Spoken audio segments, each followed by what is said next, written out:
నాగేశ్వరరావు గారు, రామనాయుడు గారు, అదేవిధంగా సినిమాలో అడ్వెంచర్స్ చేయాలి అని అంటే ఆ రోజుల్లో పద్మాలయ స్టూడియోస్ నటశేఖర కృష్ణ గారు cinema adventures first colour movie తీయాలన్నా 70mm మూవీ తీయాలన్నా రకరకాల experiments adventures with lot of efforts ఆ రోజు కృష్ణ గారు చేసేవారు.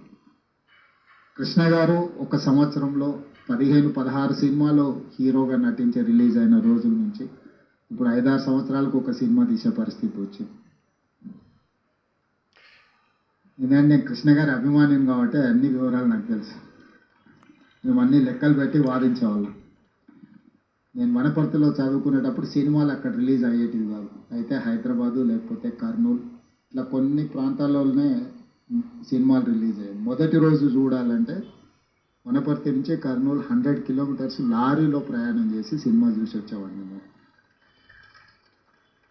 అంటే అప్పుడు బస్సులు ఫ్రీక్వెంట్గా ఉండేది కాదు. సినిమా టైంకి వెళ్ళి మళ్ళీ సినిమా చూసి మళ్ళీ వెనక్కి రావాలి అంటే లారీలు హైవేస్లో ఎక్కువ లారీలు పోతూ ఉంటాయి కాబట్టి లారీ ఎక్కిపోయి మేము ఫ్రెండ్స్ కాలేజ్లో ఉన్నప్పుడు సినిమా చూసి మళ్ళీ సెకండ్ షో సినిమా చూసి వెనక్కి వచ్చేవాళ్ళం.